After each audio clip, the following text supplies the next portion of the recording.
आइए।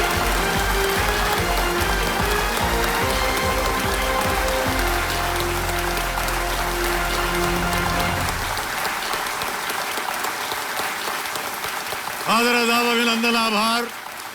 साल 2020 को खत्म होने में अब सिर्फ 9 दिन ही बचे हैं। आज 22 दिसंबर 2020 को मैं अमिताभ बच्चन हाथ जोड़कर प्रणाम करता हूं आप सबको और स्वागत करता हूं इस अद्भुत खेल में जिसका नाम है कौन बनेगा करोड़पति।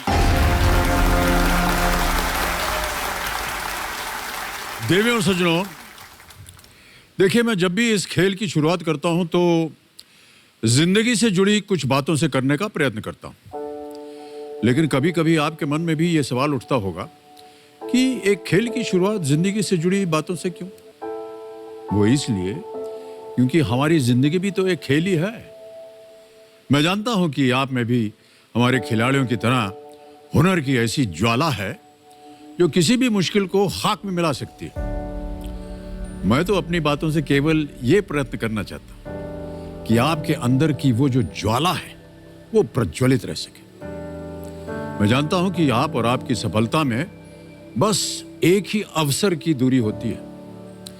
मैं अपनी बातों से आपको उस अवसर के लिए हमेशा तैयार रहने के लिए प्रयत्नशील रहता हूं।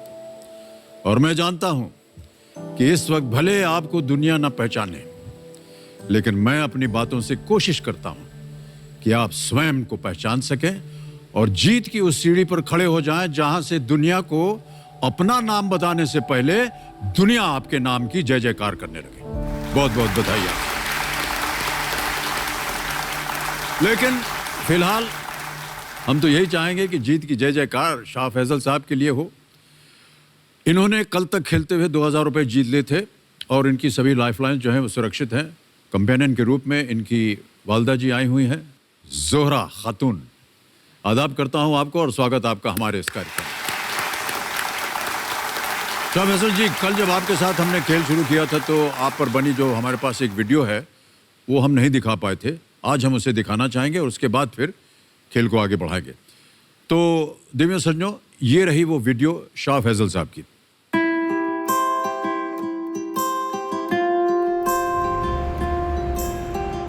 My name is Shah Faisal. I am 27 years old. I am from Mubarakpur Azamgarh. बचपन से ही सुना था कि मुंबई एक सपनों का शहर है। 2010 में गांव से मुंबई आ गया। मैं भी एक सपना लेके आया था कि अपने परिवार वालों को एक अच्छी जिंदगी दे सकूं।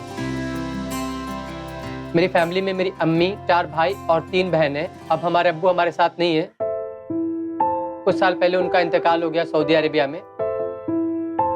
जरूरतें पूरी नहीं हो पाती थी तो उन्होंने कुछ अच्छे लाइफ के लिए, जिंदगी के लिए वो सऊदी चले गए।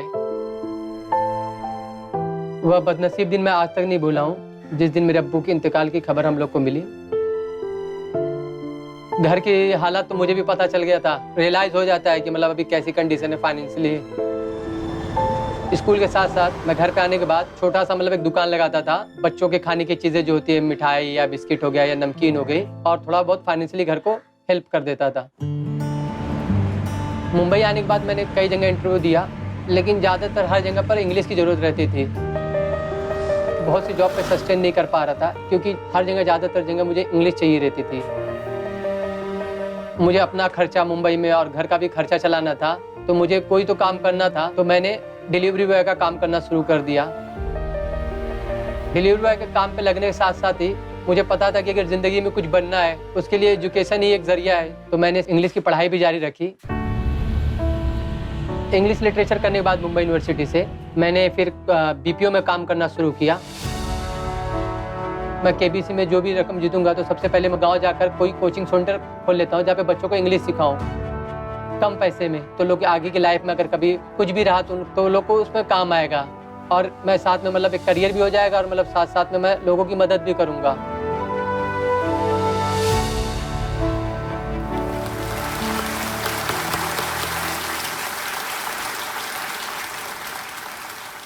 शाह फैसल जी, जो अभी आखिरी तस्वीर हमने देखी, ये आप आजकल वहाँ रह रहे हैं? हाँ, रहता हूँ।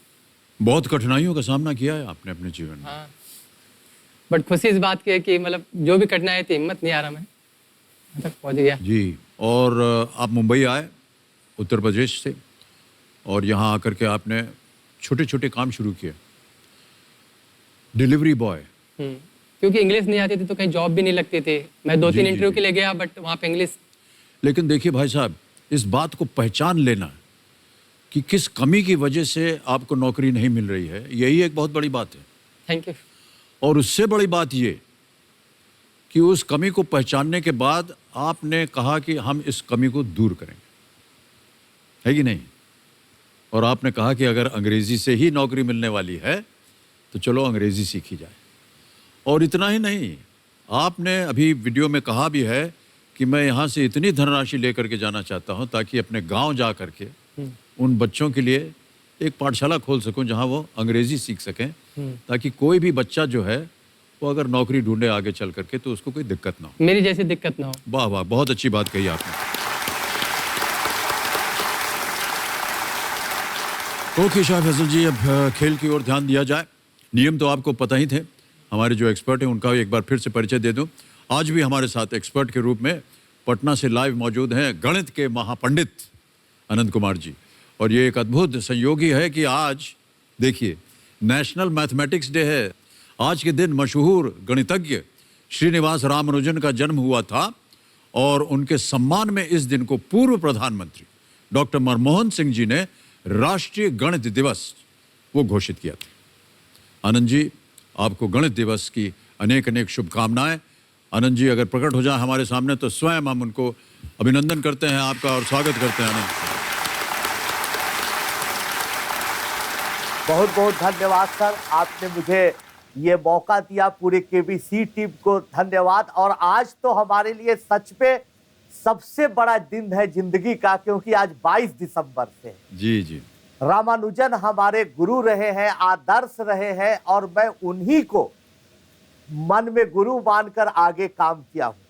फैजल जी, रामानुजन और हमारी जिंदगी में एक कॉमन चीज है कि हम लोग गरीबी से लड़ते हुए भी कभी हिम्मत नहीं हारी और लोगों को समझाने का प्रयास किया कि दोस्तों हिम्मत मत हारो। चाहे फैजल जी हो या रामानुजन जी हो, प्रतिभा किसी प्रश्रय का मोहताज नहीं होती है। क्या बात है। वो अपने बलबूते पर धारा के विरुद्ध बहते हुए पत्थर का सीना तोड़कर दिखा देती है कि जहां चाहो वहां राह। वाह क्या बात है, जोरदार तालियां आनंद कुमार जी की। Okay, let's play Kaun Banega Crorepati.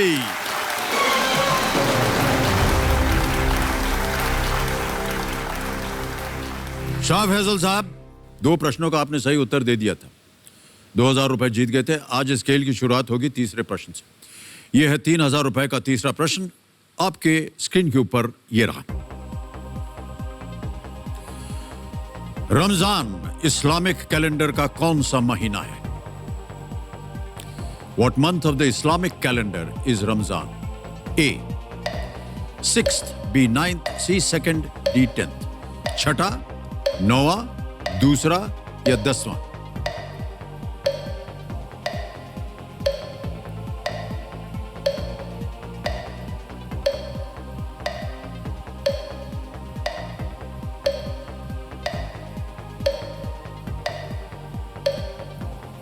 B.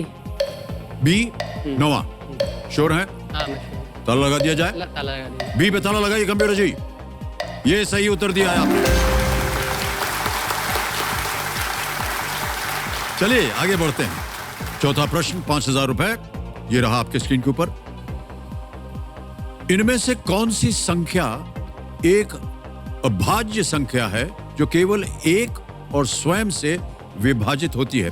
Which of the following numbers is a prime number only divisible by 1 and itself?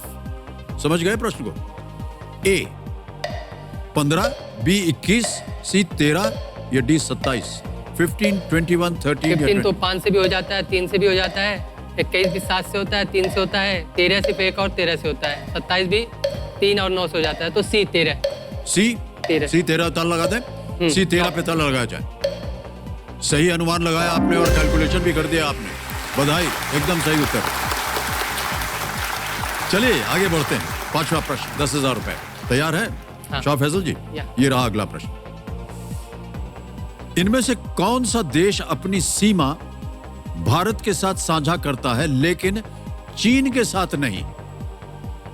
Which of these countries shares its border with India but not with China? A.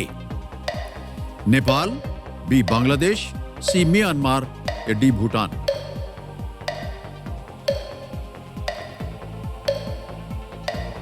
Bangladesh से वहाँ पे cut जाता है corridor, तो India जुड़ता है और बांग्लादेश इधर है। तो नेपाल तो चाइना से कनेक्ट है और भूटान भी कनेक्ट है। म्यांमार और बांग्लादेश से जो सिलीगुड़ी कॉरिडोर जाता है तो कट कर देता है बांग्लादेश को और इंडिया का। तो बी बांग्लादेश के साथ जाना चाहूँगा मैं। बी बांग्लादेश? श्योर है? हाँ श्योर हूँ मैं। लगा दें ताला? यहाँ ताला लगा दीजिए। बी पे ताला लगाइए। ऊपर नीचे इधर हाथ करते करते इन्होंने बिल्कुल सही जवाब दिया है। बांग्लादेश भारत और म्यांमार के साथ अपनी सीमा साझा करता है। वाह, बहुत खूब शाह फैजल जी। अब ये चल पड़ी जी, थोड़ी सी उदार हो जाएंगी ये, आपको देंगे 60 सेकंड। ठीक है, सांस ले लिया, पानी वानी पीना हो ऑलराइट। हमारा छठा प्रश्न 20,000 रुपए का। शाह साहब, ये रहा अगला प्रश्न आपके सामने।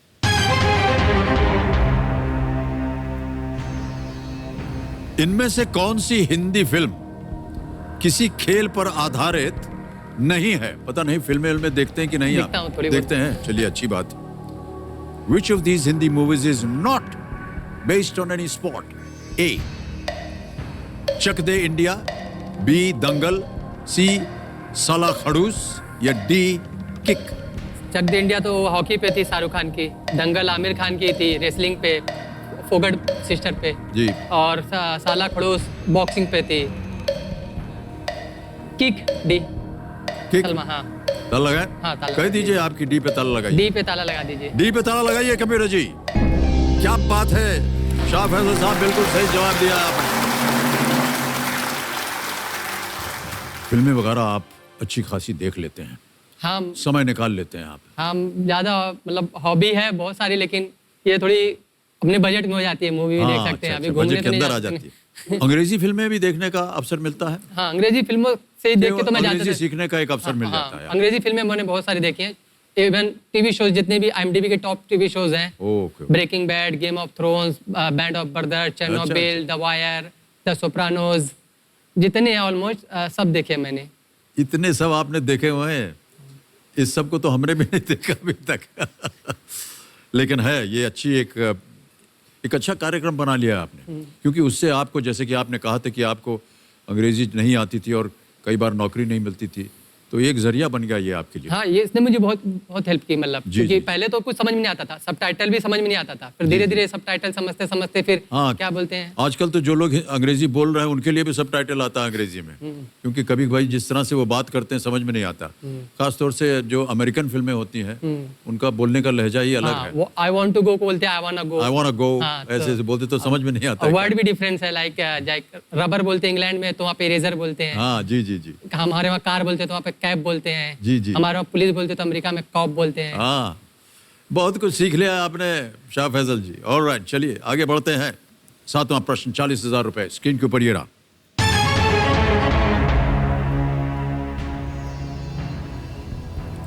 ये भारतीय सशक्त के किस अंग का प्रतीक चिन्ह है? हम आपको एक तस्वीर दिखाएंगे। This is the crest of which wing of the Indian armed forces? एक हम तस्वीर दिखाते हैं आपको यहां। ये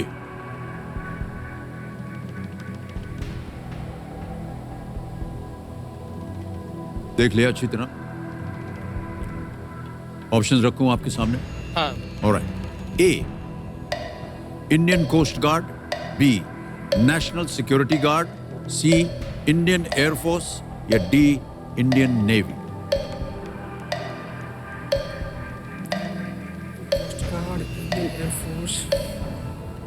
भारतीय तट रक्षक बल, राष्ट्रीय सुरक्षा गार्ड, भारतीय वायुसेना, या भारतीय नौसेना? बर्ड्स है तो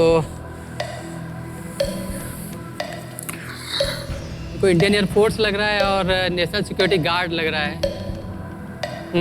क्योंकि इंडियन कोस्ट गार्ड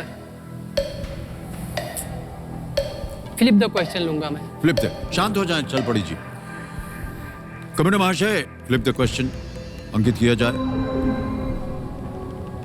एक नया प्रश्न आएगा आपके सामने शाह फैजल जी, और जाने से पहले इसका उत्तर देना पड़ेगा हमें अपने दर्शकों के लिए। कहाँ जा रही है आपकी नजर?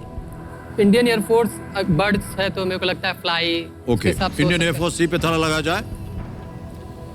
भाई साहब, अगर आप खेल जाते तो ये सही होता। हाँ, बट मैं रिस्क नहीं लेना चाहता था। इस क्रेस्ट में हिमालयन ईगल अपने पंखों को पूरी तरह फैलाए हुए है, जो कि भारतीय वायुसेना के स्विफ्टनेस और फेरोसिटी का प्रतीक है, जिसके नीचे आदर्श वाक्य है नभः सृपिशम दीप्तम लिखा है।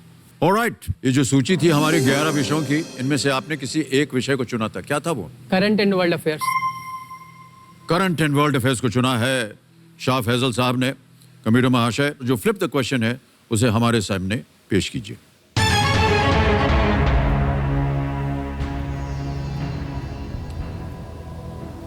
इनमें से किस राजनीतिज्ञ ने वर्ष 2020 में 7वीं बार मुख्यमंत्री पद की शपथ ली? Which of these politicians was sworn in as the chief minister for the 7th time in the year 2020? Option सुनिए। ए अशोक गहलोत, बी नवीन पटनायक, सी नीतीश कुमार या डी शिवराज सिंह चौहान। अशोक गहलोत तो राजस्थान के हैं, तो है नहीं। नवीन पटनायक पहले ही वो बने हुए हैं, और अशोक गहलोत भी पहले ही बने थे, 2020 से पहले बने हैं। शिवराज सिंह चौहान भी हैं करंट में, बट सी नीतीश कुमार। 7वीं बार C Nitish Kumar. C Nitish Kumar sure है? हाँ, मैं श्योर हूँ। ताला लगा दिया जाए। ताला लगा दीजिए। सी पे ताला लगाइए कंप्यूटर महाशय। यह भी बिल्कुल सही जवाब है आपका। बिहार के मुख्यमंत्री नीतीश कुमार जी पहली बार वर्ष 2000 में मुख्यमंत्री पद की शपथ ले ली उन्होंने। दूसरी बार 2005, तीसरी बार 2010, चौथी और पांचवी बार 2015, छठी बार 2017 और 2020 में विधानसभा चुनाव जीतने के बाद नीतीश कुमार ने रिकॉर्ड 7वीं बार बिहार के मुख्यमंत्री के तौर पर उन्होंने ये शपथ ले ली है। बहुत अच्छी बात। आगे बढ़ते हैं शाह फैजल साहब। 8वां प्रश्न आएगा, 80,000 रुपए मूल्य है इसका। ये रहा 8वां प्रश्न आपके सामने।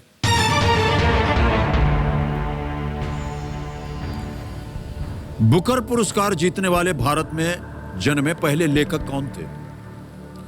Who was the first Indian born author to win the Booker Prize? A.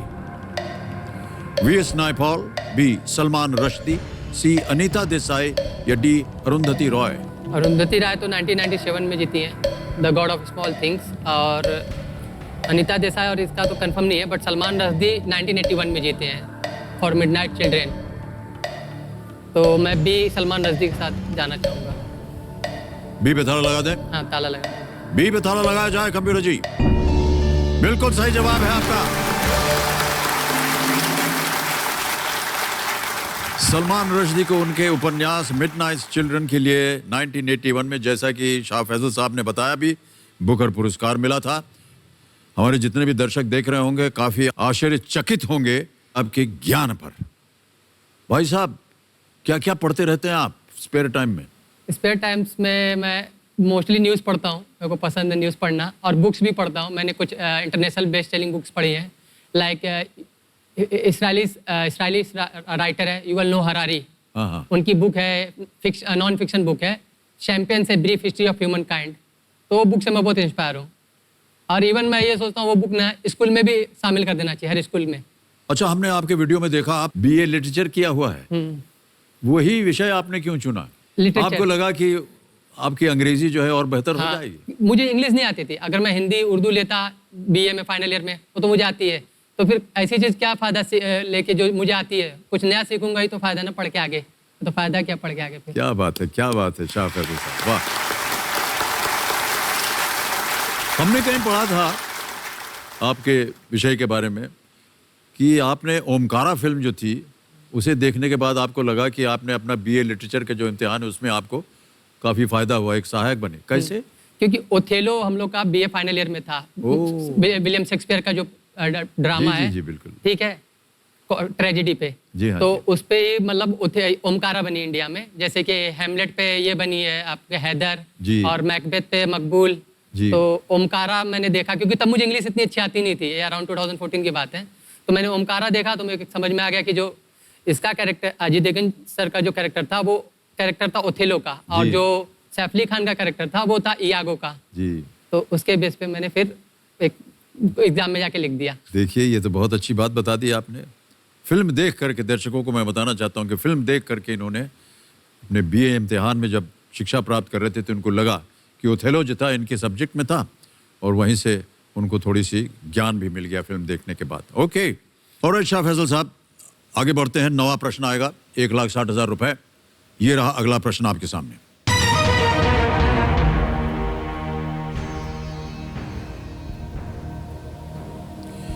Bardoli किस वर्तमान राज्य में है जहां 1928 में सरदार पटेल के नेतृत्व में एक प्रमुख सविनय अवज्ञा आंदोलन चलाया गया था?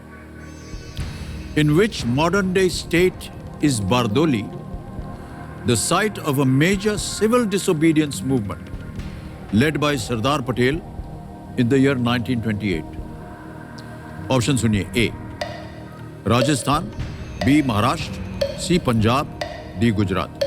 बारडोली किस वर्तमान राज्य में है जहां 1928 में सरदार पटेल के नेतृत्व में एक प्रमुख सविनय अवज्ञा आंदोलन चलाया गया? कोई आइडिया नहीं, बरदोली नहीं, सुना ही नहीं बरदोली मैंने कभी।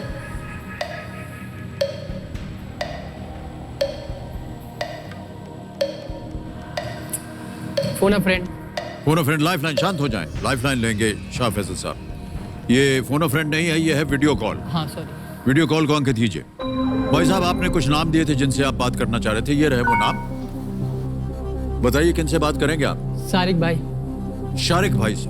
ऑलराइट, शारिक भाई को फोन लगाया जाए। कौन है ये? मेरे भाई है, वो चाचा के लड़के हैं। चाचा के लड़के हैं। इसका ज्ञान होगा इनके पास। Hope so. शारिक भाई आदाब, मैं अमिताभ बच्चन बोल रहा हूँ, कौन बनेगा करोड़पति से।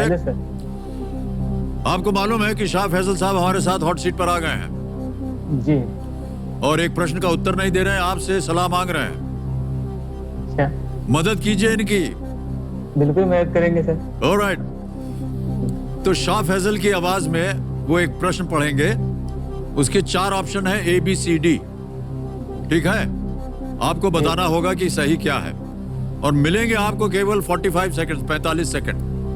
Okay sir. तैयार हो जाइए। अगली आवाज है शाह फैसल साहब की। शाह फैसल, आपका समय शुरू होता है। आप In which modern day state is Bardoli the site of major civil disobedience movement led by Sardar Patel in 1928? Bardoli किस वर्तमान राज्य में है जहां 1928 में सरदार पटेल के नेतृत्व में एक प्रमुख सविनय अवज्ञा आंदोलन चलाया गया था? राजस्थान, महाराष्ट्र, पंजाब, गुजरात। बारडोली बारडोली। डिसओबीडियंस मूवमेंट, राजस्थान, महाराष्ट्र, पंजाब और गुजरात। श्योर नहीं हूँ। ठीक है।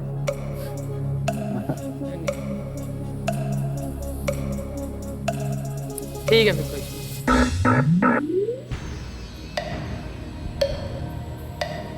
बोलिए क्या करें? सरदार पटेल तो गुजरात से थे, जी, तो मेरे पास ऑप्शन भी ज़्यादा नहीं है, तो रिस्क लेना ही पड़ेगा। D Gujarat. D Gujarat. D Gujarat पे ताला लगाया जाए कंप्यूटर जी।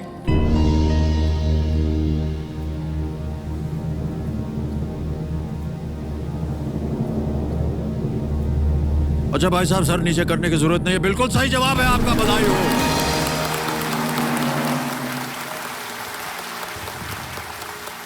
तो गुजरात जो है वो सही उत्तर है। 1928 का बारडोली सत्याग्रह आंदोलन वहां की प्रांतीय सरकार द्वारा बेतहाशा लगान वृद्धि के खिलाफ एक आंदोलन था, जिसका नेतृत्व सरदार वल्लभ भाई पटेल ने किया था। बारडोली सत्याग्रह के दौरान ही वल्लभ भाई पटेल को महिलाओं ने सरदार की उपाधि दे दी।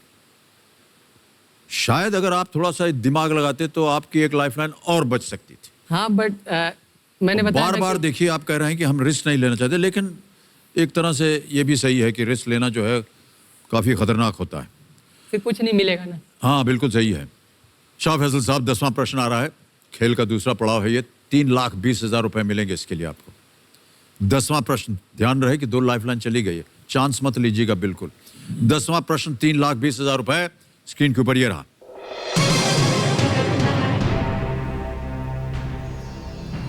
नवंबर 2020 में आयोजित पहले वर्चुअल वार्षिक ब्रिक्स शिखर सम्मेलन जो था की मेजबानी किस देश ने की? Which country hosted the first virtual annual BRICS summit that was held in November 2020? हाल ही की बात है। A. India, B. Russia, C. Brazil या D. China? ब्रिक्स तो ब्राजील, रसिया, इंडिया, चाइना और साउथ अफ्रीका हो जाता है, पर मैं श्योर नहीं हूँ एक्चुअली इसके लिए। मैं एक्चुअली ये लूँगा। Ask the expert, lifeline. हाँ। ओके, शांत हो जाइए, चल पड़िए। Ask the expert की बारी आ गई है, इसको अंकित कीजिए और हमारा संपर्क करवाइए इंटेलिजेंट एक्सपर्ट के साथ। आनंद कुमार जी, खेल में बड़ी जल्दी आपकी बारी आ गई है। प्रश्न आपने सुन लिया होगा, लेकिन फिर से आपको प्रश्न पढ़ के सुनाता हूं। नवंबर 2020 में आयोजित पहले वर्चुअल वार्षिक ब्रिक्स शिखर सम्मेलन की मेजबानी किस देश ने की थी? ऑप्शन रखता हूं आपके सामने जी जी जी। और 60 सेकंड जैसा कि आप जानते होंगे समय मिलेगा आपको उत्तर देने के लिए। Ready? A India, B Russia, C Brazil या डी चाइना? भारत, रूस, ब्राजील या चीन? हमेशा ये आयोजन अलग अलग देशों में होता था, लेकिन इस कोविड के संकट के दौर पे कैसे हो आयोजन, ये बड़ी समस्या थी। लेकिन रूस ने, रसिया ने इसका एक समाधान निकाला और इस आयोजन को रसिया ने वर्चुअल माध्यम से तो और दिखाया कि तमाम कोविड के समस्याओं में भी अगर चाहो तो कोई ना कोई रास्ता निकलता है। इसलिए रसिया ही ऑप्शन है, ऑप्शन बी। रूस होना चाहिए कह रहे हैं। हाँ तो बी जाएंगे उनके साथ। ओके, बोलिए क्या करें? लॉक कर दीजिए, बी। बी को लॉक कर दीजिए कंप्यूटर जी। आप बिल्कुल सही निकले आनंद कुमार जी, बधाई।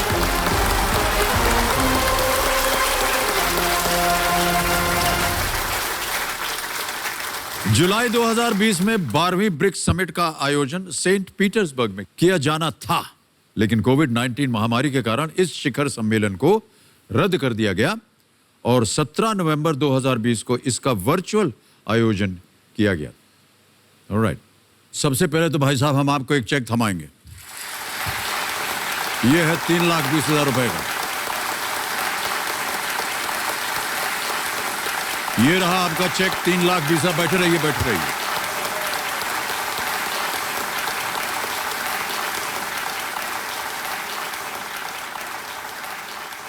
पूछते हुए हमको कई बार अजीब सा लगता है। शाह फैसल जी, इस वक्त आपकी तनख्वाह कितनी है? 10,000 है। 10,000। और कुछ ही देर में आपने यहाँ बना लिए हैं 3,20,000। बहुत बहुत बधाई आपको। Thank you. और मैं समझ सकता हूँ कि ये 3,20,000 आपके जीवन में कितना महत्व रखते होंगे। यानी कि 32 महीने लगते आपको 3,20,000 रुपए कमाने में, यदि आप वही नौकरी करते रहते तो। वालदा जी आपकी बहुत खुश हैं। खुश हैं कि नहीं आप? दुआएं दे दी कि नहीं आपने इनको? वाह, बहुत खूब। ऑलराइट शाह फैसल साहब, चलिए आगे बढ़ते हैं। ये जो अगला प्रश्न है, हम सबसे कहते हैं आप खेलिएगा जरूर, क्योंकि यदि आप गलत हो भी गए तो कुछ खोएंगे नहीं। तैयार हो जाइए शाह फैसल साहब। 11वां प्रश्न 6,40,000 रुपए, स्क्रीन के ऊपर ये रहा। पुरुषों का आईसीसी T20 विश्व कप में शतक बनाने वाले एकमात्र भारतीय कौन है? Who is the only Indian to score a century in ICC Men's T20 World Cup?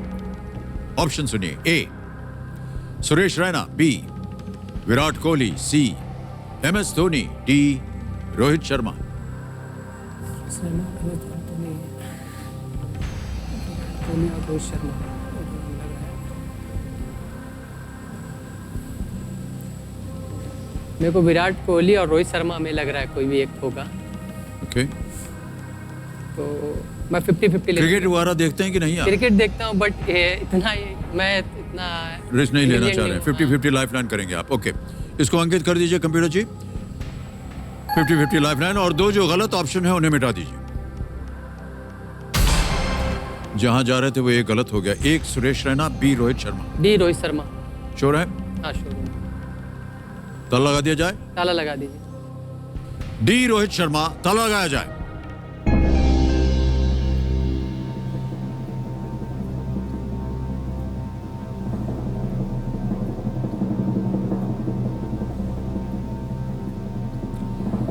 Shah Faisal साहब, ये उत्तर गलत है आपका। सुरेश रैना सही उत्तर है। सुरेश रैना ने 2010 ICC men's T20 world cup में दक्षिण अफ्रीका के खिलाफ 101 रन बनाए थे। शाह फैसल साहब, जैसे कि हमने कहा था, आप कुछ खोएंगे नहीं। 3,20,000 रुपए आपने जीत लिए हैं, सुरक्षित हैं। इनको आपके बैंक अकाउंट में हम जमा करवा देते हैं, और यहां पर आपका नाम आ जाएगा, आपके अकाउंट नंबर आ जाएगा। ट्रांसफर नाउ दबाएंगे।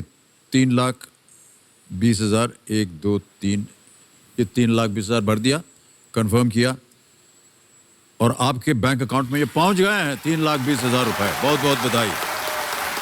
Alright, thank you so much Shah Faisal साहब। आपका जीवन और भी अलंकृत हो, हमारी शुभकामनाएं। All the best. Thank you sir.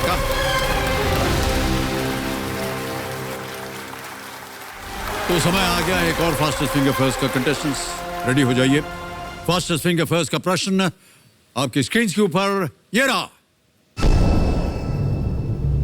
जनवरी से शुरू करते हुए इन त्योहारों को उस क्रम में लगाएं जिस क्रम में ये 2020 में भारत में मनाए गए। Starting from January, arrange these festivals as they occurred in India in the year 2020. और आपके ऑप्शंस हैं ये आपके सामने।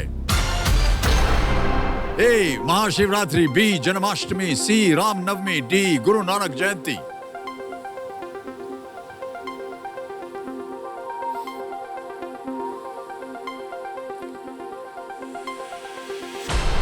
हो गया समय समाप्त। आइए देखते हैं कि सही क्रम क्या होना चाहिए इस प्रश्न का। सबसे पहले जो मनाया जाता है वो है महाशिवरात्रि। ए 21 फरवरी को मनाया गया था सन 2020 में। फिर आता है सी रामनवमी 2 अप्रैल। फिर आता है बी जन्माष्टमी 12 अगस्त, और अंत में डी गुरु नानक जयंती 30 नवंबर। ए सी बी डी यही क्रम है। अब देखते हैं किन किन लोगों ने सही उत्तर दिया है। इसी क्रम में केवल 3 लोगों ने सही जवाब दिया, और सबसे तेज जवाब शिवम राजपूत।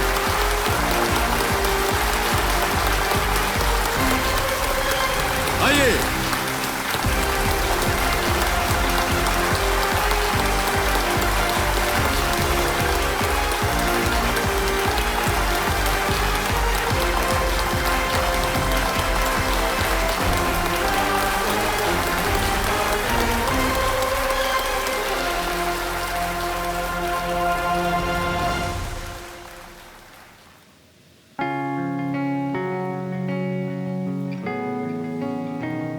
मेरा नाम शिवम राजपूत है। मैं उत्तर प्रदेश के कानपुर जिले का रहने वाला हूँ। मेरी उम्र 27 वर्ष है और इस समय मैं यूपीपीसीएल में चित्रकूट में क्लर्क के पद पर कार्यरत हूँ। यूपीपीसीएल का full form Uttar Pradesh power corporation limited है। ये एक इलेक्ट्रिसिटी डिस्ट्रीब्यूशन कंपनी है जो पूरे उत्तर प्रदेश में इलेक्ट्रिसिटी सप्लाई करती है। काम के बारे में तो कुछ खास बढ़िया नहीं लगता है, लेकिन अब मेरा काम है तो उसे अपना पूरा 100% देकर करने की कोशिश करते हैं। छोटे पर से ही जब से मैं मतलब होश संभाला, घर की स्थितियां ज़्यादा अच्छी नहीं रही हैं। एक छोटा सा घर था, कच्चा घर था, बहुत ही साधारण से स्कूल में, प्राइवेट स्कूलों में पढ़े, ना कोई खास सुविधाएं थी। और फिर जब बड़े हुए तो 2 बहनें थी, उनका शादी करनी थी और काफ़ी जिम्मेदारियां थी। बचपन से सिर्फ एक ही सपना था, क्रिकेट खेलना, क्रिकेट देखना और क्रिकेट के लिए पूरी तरीके से समर्पित होना। उस लेवल पे ये जा भी नहीं सकते थे क्योंकि इतनी अच्छी इनको जो है ना क्रिकेट हम शिक्षा दिलवा नहीं सकते थे। समस्या ये थी वो हमारे पास व्यवस्थाएं नहीं थी। अपनी आर्थिक स्थिति के कारण मुझे वो सपना नहीं पूरा कर पाया। सरकारी नौकरी जो है वो तो मतलब मैं कर ही रहा हूँ, लेकिन मेरा जो सपना है कि मैं किसी न किसी तरीके से क्रिकेट से जुड़ा रहा हूँ, चाहे सपोर्टिंग स्टाफ के रूप में एज ए बॉल बॉय, या मुझे क्रिकेटर को पानी ही क्यों ना पिलाना पड़े, मैं उस चीज़ को जोड़कर उसको फील करना चाहता हूँ कि हाँ किसी न किसी तरीके से मैं क्रिकेट से जुड़ा हूँ। केबीसी में आने के मेन उद्देश्य यही था कि मुझे यहाँ से एक अगर अच्छी खासी धनराशि मिल सकती है तो उससे अपने परिवार को एक अच्छा जीवन यापन करने को आसानी होगी।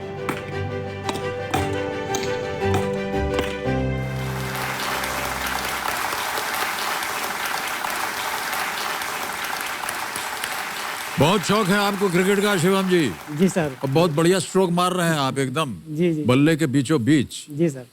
कहीं से सीखा था आपने ये कि अपने आप ही आपने देख नहीं देख के सर, किया? ये बचपन से ही एक इंटरेस्ट था क्रिकेट में। जी जी, लगाव था आपको। और छोटे पर से जब बर्थडे होता था तो पापा बैट ले आते थे, अच्छा अच्छा। और वो बैट स्टार्टिंग से जो बैट मिला वो अपने आप एक जुनून में कब बदल गया ये पता भी नहीं चला।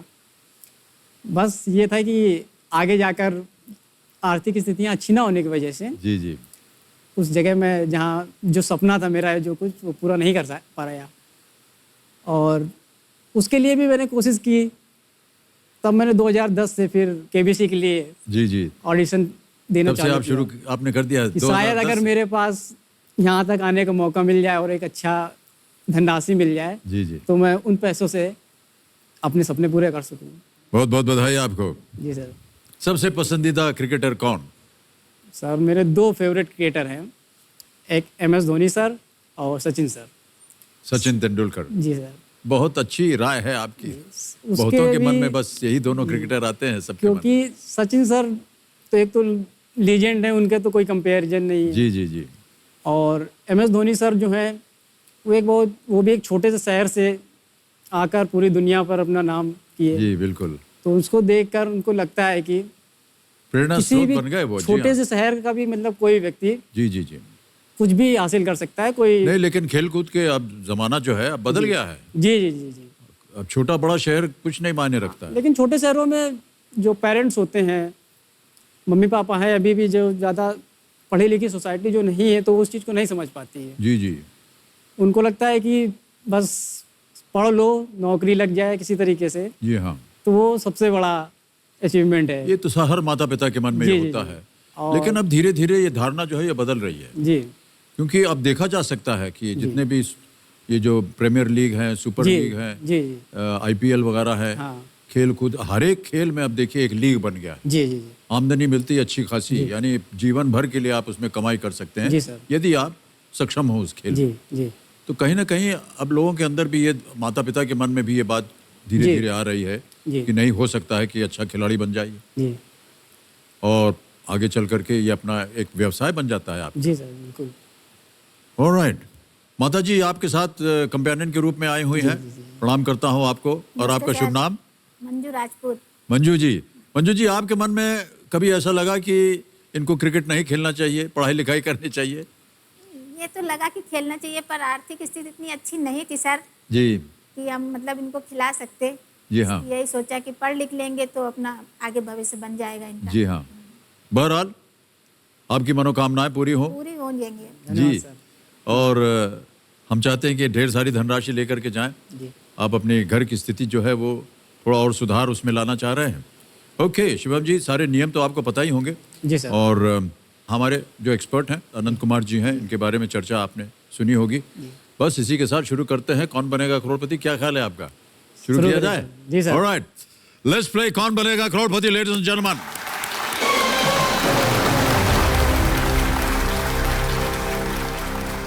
पहला प्रश्न आपके सामने, 1000 रुपए ये रहा। दुकानों में आमतौर पर प्रदर्शित इस वाक्य को पूरा करें। आज डैश कल उधार। Complete this phrase commonly displayed in shops. आज डैश कल उधार। ऑप्शन रखता हूं ए मुद्रा, बी मोल भाव, सी नगद, डी पैसा। आज नगद कल उधार, तो सर ऑप्शन सी नगद। सी पे लगा दे ताला। जी सर। सी पे ताला लगाइए कंप्यूटर जी। सही जवाब दिया है आपने। दूसरा प्रश्न 2000 रुपए ये रहा। इनमें से किसे अक्सर बड़ा बाबू भी कहा जाता है? Who among the following is often referred to as बड़ा बाबू? A. Head clerk, B head master, C police inspector या D postman. Sir option A head clerk. Head clerk. जी सर। ताला लगा दें। जी। ए पे ताला लगाइए कंप्यूटर जी। ये भी सही जवाब है आपका। ये जो आम बोलचाल होती है ना, हिंदी में क्लर्क को सर बाबू बोलते हैं। बाबू ही बोलते हैं। हाँ, बाबू जी ये, बाबू जी वो। बाबू। हाँ, जी इसी तरीके से। तो आप अभी कहाँ हैं? बाबू हैं कि बड़े बाबू? हम बाबू हैं। बाबू हैं। जी जी। बनने का इरादा है आपका बड़े बाबू? नहीं, मन तो चाहेगा, आपने कहा भी था। जी सर। नौकरी करना है तो कर रहे हैं, लेकिन मन नहीं है आपका वहाँ। जी सर। क्रिकेट खेलना चाह रहे हैं। ऑलराइट, चलिए आगे बढ़ते हैं। तीसरा प्रश्न 3000 रुपए ये रहा। इनमें से कौन से आकाशीय पिंड स्वयं प्रकाश का उत्पादन करते हैं? Which heavenly bodies in the sky produce their own light? A. Planet, B. Asteroid, C. Moon या D. Stars। हिंदी में कहते हैं ग्रह, क्षुद्र ग्रह, चांद या तारे। स्वयं प्रकाश का उत्पादन करते हैं सर। ऑप्शन डी तारे। तारे। जी सर। ताला लगा दें। जी सर। तारे, डी। ताला लगा जाए। यस, बिल्कुल सही जवाब आपका। सभी तारे जो है परमाणु प्रतिक्रियाओं के माध्यम से प्रकाश उत्पन्न करते हैं। जी। ये प्रतिक्रियाएं तारों को या तारे को इतना गर्म कर देती हैं कि ये आग की एक बड़ी गेंद की तरह चमकती है। जी। कभी आपने ऐसे सितारों को देखा होगा टेलीस्कोप वगैरह लगा करके? सर इंटरेस्ट शौक बहुत ज्यादा है, लेकिन हाँ। टेलीस्कोप वगैरह की सब फैसिलिटीज तो है नहीं। और मिलता भी नहीं। हाँ। लेकिन अब छत पर जैसे बैठ जाओ तो अक्सर जब ऊपर देखो तो कभी कोई तारा जाता हुआ दिख जाता है। हाँ, और मुझे बहुत ज्यादा पसंद है। खास तौर से सर्दियों में बहुत अच्छा लगता है। हाँ। कम्बल उम्बल ओढ़ के पहुंच गए ऊपर छत। ओके, चौथा प्रश्न 5000 रुपए ये रहा आपके सामने। इस भोजपुरी अभिनेता को पहचानिए जिनकी आवाज इस ऑडियो क्लिप में सुनाई दे रही है। आपको एक हम ऑडियो सुनाएंगे। जी sir. Identify the Bhojpuri actor heard in this audio clip.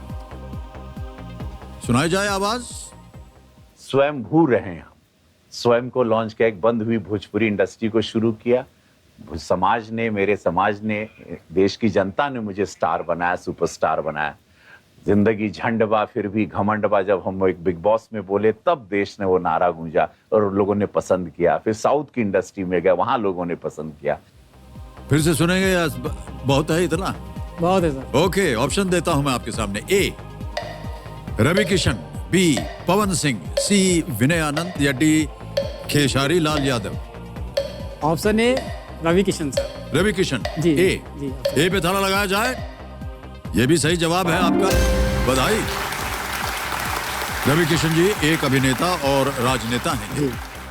ये वर्तमान में गोरखपुर से लोकसभा के सदस्य हैं। जी। रवि किशन जी, कभी इनकी फिल्में देखी हैं आपने? सर मूवी का इंटरेस्ट नहीं है मुझे। ये सुन के हमको बहुत दुख हो रहा है, लेकिन अब क्या करें। ऑलराइट, आगे चलते हैं। पांचवा प्रश्न 10,000 रुपए। अगला प्रश्न आपके सामने ये रहा। इनमें से कौन सा एक तार वाद्य यंत्र है? Which of these is a string musical instrument? A. मंजीरा, B. एकतारा, C. नादस्वरम या D. डमरू। एक तारा। ऑप्शन बी सर, एक तारा। एक तारा। जी सर। लगा दें ताला। जी सर। एक तारा, बी पे ताला लगाया जाए। सही उत्तर है आपका, जीत गए आप 10,000 रुपए। और एक तारा का शाब्दिक अर्थ भी आप समझ गए होंगे, जिसका एक तार। हाँ। है ना? इसका प्रयोग बांग्लादेश, भारत और पाकिस्तान के पारंपरिक संगीत में ये किया जाता है। जो गांव-गांव घूमते हैं ना, जी सर। गाते हैं गाना। हाँ।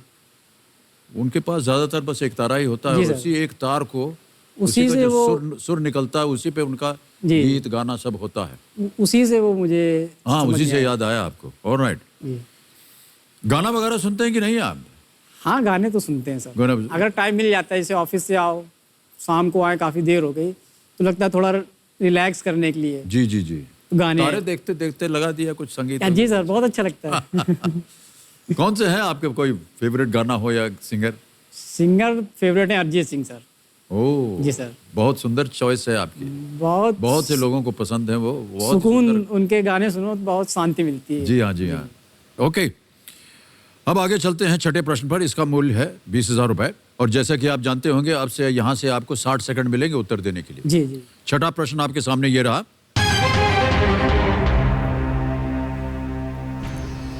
सचिन, देखिए समझदार है ये computer.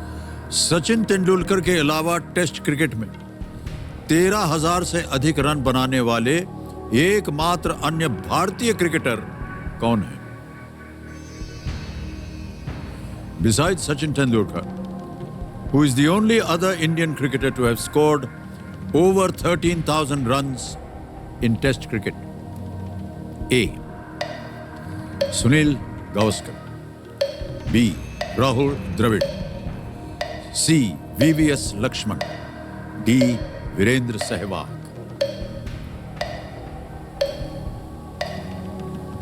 Sir B Rahul Dravid लग रहा है मुझे,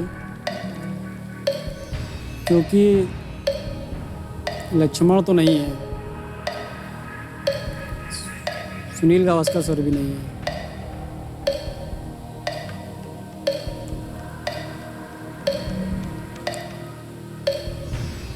बी राहुल द्रविड़ सर। क्या लगा दें? जी सर। श्योर है? जी सर। राहुल द्रविड़ कह रहे हैं शिवम जी। बी पे ताला लगाया जाए। वीवीएस लक्ष्मण का नाम सुने हैं ना आप? जी सर। बहुत ही आदरणीय भयंकर खिलाड़ी है। जी सर। यदि आप उनका नाम लेते तो आज आप हार जाते। राहुल द्रविड़ बिल्कुल सही उत्तर दिया है आपने। आप डरा देते हैं सर बहुत ज्यादा। रिटायरमेंट के समय सचिन तेंदुलकर ने टेस्ट में 15,921 रन बनाए थे। जी सर। हैं? हाई स्कोरर की सूची में दूसरे भारतीय राहुल द्रविड़ हैं जिन्होंने 13,288 रन बनाए हैं। 13,288। अच्छा, हमने आपके वीडियो में देखा आपका जो स्ट्रोक प्ले था ना बहुत सही था। क्रिकेट ये सर टीवी पर देखकर सीखा। केवल टीवी पर देख जी देख सर। के आपका स्ट्रोक बन गया। जी, टीवी पर देखकर सीखा, लेकिन कुछ दोस्त थे तो उन लोगों का मैच होता था तो मुझे खिलाया जाता था, तो फिर साथ के जो उनके दोस्त होते थे वो पूछते थे किस क्लब में खेलते हो, ओ तब बताते थे कि नहीं भाई कहीं क्लब में नहीं खेलता हूँ, मैं ऐसे ही हूँ। तो कहते हैं झूठ बोल रहे हो। ये सब बात। क्योंकि आपका खेल देख करके ऐसा लगता नहीं कि आपने कहीं सीखा ना हो। बहुत बढ़िया खेलते हैं। जी सर। बैटिंग करते हैं या बॉलिंग? बैटिंग मतलब ज्यादातर बैटिंग। लेकिन एक स्पोर्ट्स पर्सन होता है तो हर एक चीज में एक्टिव होता हाँ, है। ये तो ठीक बात और है। बैटिंग मेन है। जी। आपका फेवरेट शॉट कौन सा? हमने देखा कि आपकी जो ऑफ ड्राइव है ये बहुत कवर ड्राइव और स्ट्रेट ड्राइव। बड़ा मुश्किल होता है ये कवर ड्राइव। हम तो इतना जानते नहीं है इसके बारे में। जी। लेकिन कमेंट्री जब सुनते हैं ना, जब जी कोई सर। खेल वेल हो रहा है जी जी जी। और मान लीजिए विराट ने अगर कवर जी। ड्राइव मारे या किसी ने अच्छे, तो कहते हैं अरे ये अद्भुत है। अद्भुत। क्योंकि कवर ड्राइव जो है बड़ा थोड़ा सा कठिन होता है और उसमें टाइमिंग बहुत आवश्यक होती है। पूरी टाइमिंग ही होती है। हाँ बिल्कुल, पूरा। जी सर। और बॉडी का किस तरह से पूरा वेट उस पर जाकर- वेट कहाँ जाए, हाथ कहाँ पर जा करके रुके, किस जगह पर गेंद आकर के लगे ताकि वो अपने आप पहुंच जाए बाउंड्री जी सर, तक। ऑलराइट। तो जब आप खेलते हैं टूर्नामेंट वगैरह में या कहीं भी, कितने रन बनाए आपने? क्लब क्रिकेट नहीं खेला है सर। अच्छा। हाँ, टूर्नामेंट खेले हैं ऐसे लोकल स्तर पे, अच्छा अच्छा। तो उसमें 102 बनाए मैक्सिमम। 102 जी सर। सेंचुरी मार दी है आपने। जी जी अरे बधाई हो आपको शिवन जी। जी सर। हम चाहते हैं कि यहाँ भी आप सेंचुरी मार दें आज। ठीक है, बिल्कुल, जी सर। चलिए शिवम जी तैयार हो जाइए। 7वां प्रश्न। अब हमारी बात को आप झूठा मत करवा दीजिएगा कहीं, इधर भी मार दीजिए आप। 7वां प्रश्न 40,000 रुपए स्क्रीन के ऊपर ये रहा।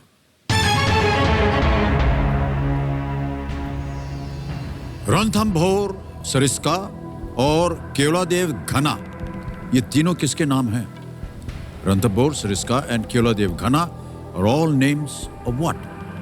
ए national park, B lakes, C planetarium, D deserts. राष्ट्रीय उद्यान, झील, तारामंडल या रेगिस्तान? Option A national park. National park. जी। श्योर हैं? जी सर। राष्ट्रीय उद्यान। जी सर। ए पे ताला लगाइए। सही जवाब दिया है आपने भाई साहब। 8वां प्रश्न 80,000 रुपए।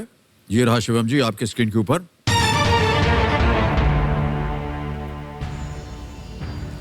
इस राजनेता को पहचानिए जो राज्यसभा में विपक्ष के उपनेता के रूप में कार्यरत हैं। Identify this politician who serves as the deputy leader of opposition in the Rajya Sabha. ये एक वीडियो हम आपको दिखाएंगे भाई साहब। ये रहा वीडियो। अहंकार नहीं होना चाहिए। हर चीज एक मरकज पर नहीं रहती। ये सोच लें कि हमेशा के लिए ये तो इंसान जो ये समझ ले कि मैं, आई मी माई सेल्फ, स्वयं भू, एक ही व्यक्ति एक ही नाम, ये व्यक्तिवाद, ये प्रजातंत्र के लिए घातक सिद्ध हो। देख लिए, ऑप्शंस रखूं आपके सामने। ऑलराइट। ए संजय झा, बी मनीष तिवारी, सी रणदीप सुरजेवाला या डी आनंद शर्मा? सर ये देखे हैं इनको कभी आप? जी जी जी। मनीष तिवारी तो है नहीं और रणदीप सुरजेवाला भी नहीं है। संजय झा और आनंद शर्मा में थोड़ा डाउट लग रहा है।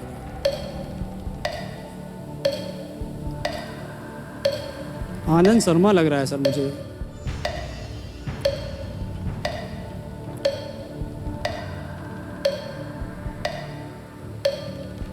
आनंद शर्मा सर लॉक किया जाए। शिवम जी कह रहे हैं कंप्यूटर जी कि आनंद शर्मा, डी पे ताला लगा दिया जाए। कैसे अनुमान लगा आपने? सर मनीष तिवारी सर और रणदीप सुरजेवाला को तो मैं इनको फेस से अच्छे से जानता हूँ। इनको नहीं जानते थे? इनको इनमें थोड़ा डाउट हो रहा है सर। और डाउट पे आपने उंगली धर दी। भाई साहब सही उंगली धरी है आपने, बिल्कुल सही उत्तर है आपका। बहुत बहुत बधाई आपको। आनंद शर्मा जो है डॉक्टर मनमोहन सिंह की दूसरी सरकार में वाणिज्य और उद्योग मंत्री थे। जी जी। पॉलिटिक्स के बारे में आप कैसे अपने विचार व्यक्त कर रहे हैं? लगभग 1 साल हो गया जॉब लगे। जी जी। तो टीवी तो है नहीं वहाँ, कुछ नहीं है। हाँ जी। तो कभी यूट्यूब वगैरह में अगर समय मिला तो न्यूज़ वगैरह देख लिए। नहीं तो उसके पहले 1 साल के पहले जब तक घर पर थे तो न्यूज़ काफ़ी फॉलो करते थे। और न्यूज़ फॉलो करते थे जी, और इंटरेस्ट था पॉलिटिक्स में। पहले तो बिल्कुल इंटरेस्ट नहीं था। जी जी। जब छोटे पर थे तो लगता था ये सब क्या है, आए दिन चुनाव होते रहते हैं, समझ में नहीं आता है कब कौन चुनाव। फिर अपने आप धीरे धीरे इंटरेस्ट आने लगा। जी जी जी। जब 2014 में जब नरेंद्र मोदी जी प्रधानमंत्री बने, जी जी। उसके बाद काफ़ी इंटरेस्ट आ गया। Okay, alright. जी। सोशल मीडिया वगैरह पे हैं आपकी? नहीं जी सर। हैं? जी है। किस पे हैं? बस फेसबुक अकाउंट है लेकिन ज़्यादा चलाते नहीं है। ओके, चलिए शिवम जी आगे बढ़ते हैं खेल में।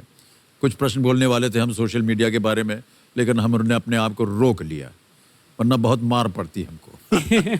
और नहीं, उसमें हम आपको फॉलो करते हैं सर। ना मतलब कि हमको लगा कि हमारे जो हमको चाहने वाले होते हैं उनके साथ हमारा संपर्क हो जाता है। जी जी।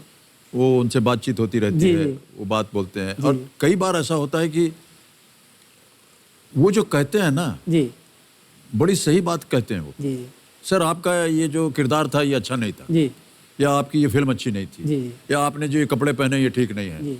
तो आप माने या ना माने, लेकिन कहीं ना कहीं वो आपको असर करता है। जी सर, बिल्कुल। और अगर किसी ने हमारी आलोचना कर दी जी, तो उसको बुरा नहीं मानना चाहिए, बिल्कुल नहीं मानना चाहिए। तो उसको हम और बेहतर करने का प्रयत्न करते हैं। बिल्कुल सर। चलो भाई इसने कुछ नुक्स निकाला है, जी। चलो इसको ठीक कर लेते हैं। जी सर। ऑलराइट। भाई साहब कोई विशेष है जिन्हें आप फॉलो करते हो? नहीं नहीं, ऐसा कोई विशेष नहीं है जिसे हम समझ गए ना हम क्या बोल रहे हैं? बिल्कुल हम समझ गए। ओके। जी सर। माता जी प्रणाम। माता जी बहुत ध्यान से सुन रही हैं। माता जी को सब कुछ पता रहता है क्या हम कर रहे हैं। अच्छा, क्या बता देते हैं बिल्कुल माता जी को। बिल्कुल, चलिए जो अच्छी कुछ बात है सब कुछ पता है उन्हें। जी। आ गया है नवा प्रश्न भाई साहब, 1,60,000 रुपए। नवा प्रश्न आपके सामने ये रहा।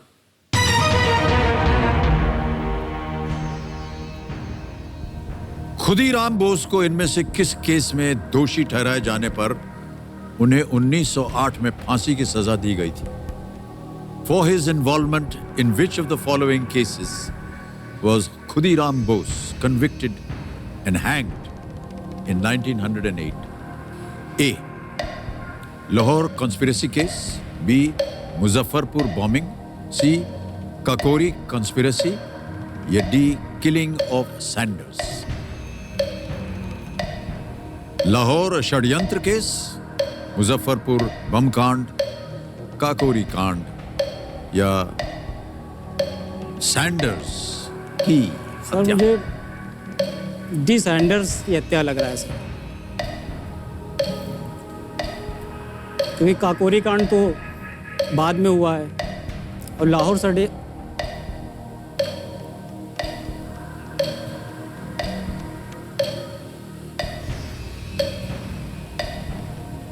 सर लाइफलाइन यूज करेंगे। अच्छा, शांत हो जाए, चल पड़ी जी, बहुत कम समय रह गया, 13 सेकंड। जी। कौन सी लाइफलाइन लेंगे आप? Video call of friend sir. Okay, video call को अंकित किया जाए कंप्यूटर जी। भाई साहब, आपने 5 नाम दिए थे जी। जिनसे आप बात करना चाहते थे, ये है वो नाम। किनसे बात कीजिएगा? आलोक भैया। आलोक भैया। ऑलराइट, कंप्यूटर जी, आलोक भैया को फोन लगाइए, वीडियो कॉल करेंगे। कौन है ये? ये एक टीचर हैं सर, ऑनलाइन क्लास देते हैं। ऑनलाइन क्लास के? जी। आलोक भाई साहब, प्रणाम करता हूं आपको।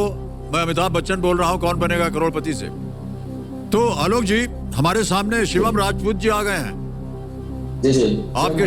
आपके शिष्य हैं ये। हाँ बिल्कुल, शिवम से बोल रहा हूं। और एक प्रश्न का उत्तर मांग रहे हैं आपसे। तो एक दिल्ली का प्रयास करूंगा जी, तो एक ये प्रश्न पढ़ेंगे, उसके 4 ऑप्शंस देंगे ये आपको, ABCD। आपको 45 सेकंड के अंदर बताना होगा कि सही उत्तर क्या है। अगली बार शिवम की, ये रहा प्रश्न।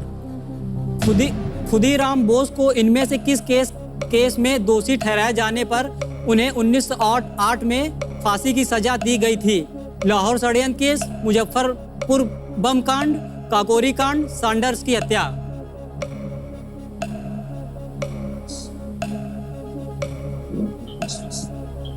फिर से पढ़ लीजिए एक बार। खुदीराम बोस को किस केस में 1908 में फांसी की सजा दी गई थी? लाहौर षड्यंत्र केस, बी मुजफ्फरपुर बम कांड, सी काकोरी कांड, डी सैंडर्स की हत्या। मुजफ्फरपुर बॉम्बिंग्स में भी, लेकिन मैं कंफर्म नहीं हूँ। आंसर बी होना चाहिए इसका, शिवम। Answer B. समय निकल गया उनका। बोलिए क्या करें?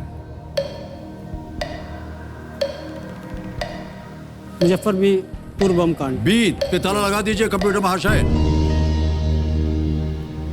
बिल्कुल सही जवाब दिया है आलोक भाई साहब ने। बहुत बहुत बधाई भाई साहब आपको, आपने इनको 1,60,000 रुपए जितवा दिए। 1908 में प्रफुल्ल चाकी के साथ मिलकर खुदीराम बोस ने मुजफ्फरपुर में जज किंग्सफोर्ड की हत्या का प्रयास किया, परंतु दुर्भाग्य से 2 विदेशी महिलाएं मारी गईं। जी। किंग्सफोर्ड किसी और वाहन में थे और ये बच गए। इस हत्याकांड के जुर्म में खुदीराम बोस को 1908 में फांसी दे दी गई। चाकी ने इस बम कांड के बाद आत्महत्या कर लिया। और अब भाई साहब, हम आपसे कहने जा रहे हैं कि यहाँ पर आप चांस मत लीजिएगा अगले प्रश्न का उत्तर देने के लिए। जी सर। ये है 10वां प्रश्न, 3,20,000 रुपए का। जी। तैयार हो जाइए। जैसे ही तैयार होते हैं ये बाजा बज जाता है। तो देवियों सज्जनों, देखिए, हम हमेशा किसी न किसी अवसर की तलाश में रहते हैं, लेकिन क्या आप जानते हैं कि एक अवसर भी हमारी तलाश में रहता है, वो भी हर दिन। जी। ये अवसर, ये मौका है अपने आप को कल से बेहतर बनाने का, अपने आप में सुधार लाने का। हम सब ऐसे सुनहरे मौकों का हर दिन फायदा उठा सकें, अपने सपनों को एक जीवन दे सकें। इन्हीं विचारों के साथ कल फिर मुलाकात होगी। तब तक के लिए आप स्वस्थ रहिए, सुरक्षित रहिए, मास्क का उपयोग कीजिए, सोशल डिस्टेंसिंग रखिए। शुभ रात्रि, शुभ रात्रि, शुभ रात्रि। Good night and do take very good care of yourselves. Thank you, ladies and gentlemen.